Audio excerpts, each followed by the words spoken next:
Hello, hello, hello. Welcome back to the Saba Show. Today we've got round 15 of the Dice Footy Championships.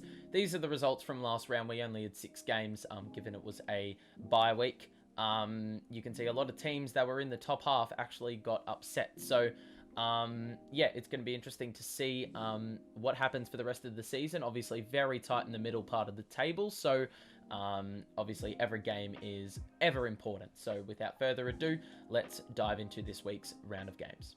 A lot of big games this round in real life and possibly in the Dice Footy world, given standings. The D's are taking on the Lions. This was a top 4 clash. Last round, the D's actually went up the table, given they had that extra game played. However, the other teams did not capitalise around them. So they head right back up with a good percentage. This game, though, for them has not been grouse. Started a bit slowly. And the Lions, well, they're up by about 24 points. They had a very, very slow start to the year, but they're actually in the top half of the table where they belong. The D's have had 2 very ordinary middle quarters, and the Lions can pretty much cement 4 points here with a good quarter, and I think they have done everything in their power to get the job done. So it's merely,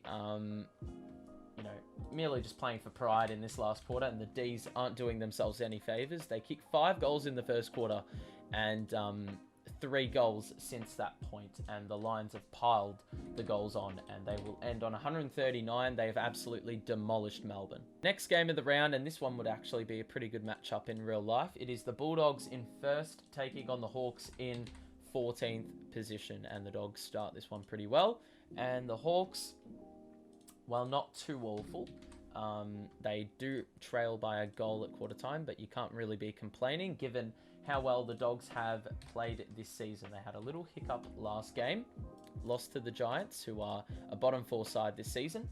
But it looks like at the moment they're well on track for going back to winning ways, if that makes any sense. Third quarter for the Dogs is quite awful. So they let Hawthorn back into the game, and I do my typical thing of jinxing teams. Yep, there you go. And just like that, the Hawks have the lead. So Bulldogs, that win is necessary for them, given they lost last game and the gap has tightened between first and second. They do have a chance to win here. And unfortunately, we have an upset. And it is Hawthorn, 14th placed, beating the Bulldogs, who have now lost 2 in a row after losing only 1 of their first 11. Next game of the round, it is West Coast taking on Essendon, and this would be a game that consists of 2 cellar dwellers in real life, but in this context, it is a little bit different. 2 teams that are vying for a top 8 spot, and the Bombers have started exceptionally well. Let's see what the second quarter has to offer.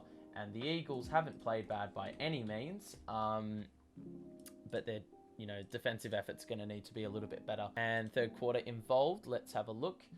And it is the Eagles picking up where they left off. It's not awful, it's not great either. Pretty mid performance in the third. And the Bombers, well, they've got a lead by 9 behinds, and West Coast have got a little bit of work to do. And they do everything in their power to get a W. It's just a matter of whether the Bombers are too good, and it doesn't look like it. Hang on a second. If my calculations are correct, it looks like the Eagles have just picked up a 2-point win coming from behind. We've got another enthralling contest. It is Carlton taking on Fremantle. Ladder position in this context does not suggest that it would be a good game, but in real life, I'm looking forward to it. Fremantle have started this one very, very well. We've had a few upsets so far in this round, and let's see if the Blues can pick up the pace a little bit. And it's not awful by them, but they're going to need to do a little bit more than that. Dockers do lead at the main break. They're up by about 17 points. There's a little bit of work to do for Carlton. Third quarter, not bad, not awful, but I mean, they need a good defensive effort in this third quarter to have any chance, and they've done the complete opposite. Me jinxing teams once again, and hang on a second, got to fix that up. That could have been a vital goal that I added for Fremantle. And the Blues, well, they're not even going to make Fremantle's three-quarter time score. So they advance to 12 goals 13, and the Dockers can get a little bit of percentage and inch a little bit closer to the top 8. They do not really do that at all. And they only win by about 3 goals. Another brilliant matchup in real life for round 15. It's Geelong-Richmond. I mean, mark round 15 on your calendars, people, because there are some absolute gun matchups in this round. In Dice Footy, though, it's 17th taking on 16th, so it couldn't be any further from, what's playing out in real life there. So, second quarter for the Cats, I mean, 5 goals, 5.5 is pretty shitty. And Richmond, while they didn't do much better, they kicked 5 goals, 8. So, a slender lead. Both teams playing like bottom 4 outfits. And the Cats, well, they had a much better third quarter there. Picked up the pace a little bit. And Richmond do the exact same thing and match it. So it's going to be a good last quarter here. It is Richmond leading by 5 points. Geelong are going to need a big score. And they get, well, not really near that, to be honest. They're going to need to play some good defense. And no, they don't. Geelong, once again, renowned for losing games when they have opportunities, and they've done it again there. Here's another one of those gun matchups I'm talking about. It's Sydney taking on St Kilda, and Sydney start the game off with the absolute bare minimum.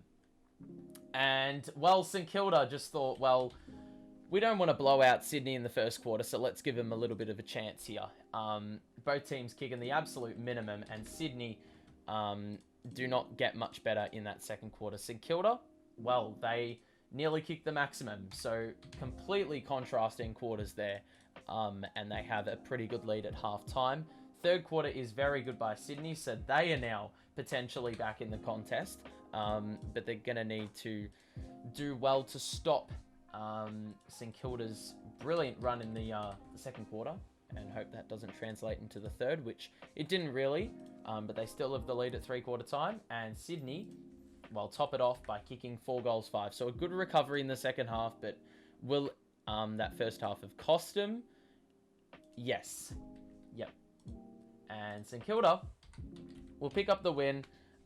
Pretty shitty first half, but they did just enough and won by 2 goals. We've got North Melbourne and bottom-placed Adelaide taking on one another, and this is going to be an absolute eyesore to watch, you feel, in real life, but in Dice Footy, it is quite a different story. North have started really well in the Crows, well, they just keep on dishing up shit. They sit in last place by some margin. Second quarter by them was good, though, to restrict North Melbourne in some respects. Dice Footy World really wants North Melbourne to fail, it seems, or, at least give the Crows a little bit of a chance, and they do that. They are down by 1 point at halftime. Third quarter is pretty mid by North, and the Crows have an opportunity here, and they have the lead at three-quarter time. So this is the Dice Footy gods delivering. The underdogs by a significant margin are trailing at winning at three-quarter time, and it looks like they may actually pick up the victory here. For only the third time this season, they are going to pick up the W. It's just a matter of how much, and that last quarter was far from convincing. So a close win. They only won by about 15 points, but a win nonetheless. Second last game of the round is 8th place Collingwood taking on 15th place GWS, and it is Collingwood kicking things off at home with 2 goals, 1, which isn't a great start. GWS, not awful by any standards. Why can't I get it to the middle? There we go. 4 goals, 2 for them. So they double Collingwood's score to commence. And the second quarter by Collingwood, well, they have had a far from flashy first half. And GWS, well, not much better. Amazingly enough, Collingwood have the lead here. I did not think that. Third quarter, Collingwood, not great, not awful. Accuracy wasn't grouse there, but they probably will be possessing the lead at three-quarter time, given GWS's form, and that is the worst possible result for them in the third quarter. So playing things into existence, I am. And Collingwood, well, I think the game's done and dusted, even though they haven't been very convincing. Yeah, it's just out of reach for GWS. 6 goals, 6 wouldn't have even done it for them. They end this one on 9 goals, 13, and Collingwood win by 21. And now we get to the final game of the round. It's Port Adelaide taking on Gold Coast. Can't even say the team right. But this is a top 8 clash, which you probably wouldn't have ever seen happening in real life. Gold Coast need to make finals first. However, in this world, they are actually performing quite well. They also do lead at quarter time, so that's a positive sign for them. Port Adelaide, second quarter, very mid. I love using that word. Very descriptive. And the Suns lead by 7-9, at halftime. So anyone's game here, and Port Adelaide, their third quarter was not great either. So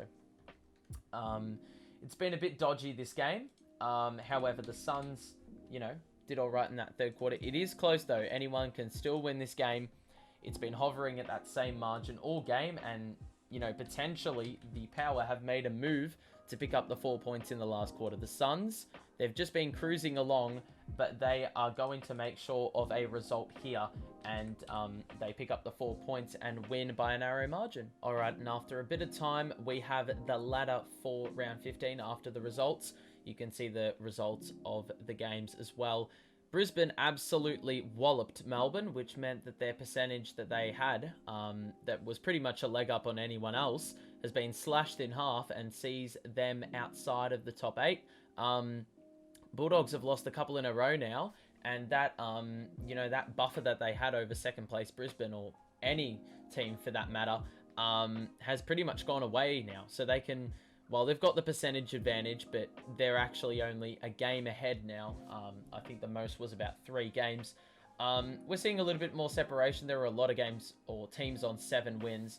A few of those teams lost and some others won. So we're seeing a little bit more balance there. And then, you've got the teams on the bottom. The Crows have won a couple in the last few weeks. So Geelong could potentially be on the bottom after next round, provided results, go a specific way. But that's going to be it from me. I hope you enjoyed this one. Make sure to drop a like and subscribe to the show. It's a weekly thing. Hope you enjoyed it. Have a great rest of your day, and I'll see you in the next one. Peace out.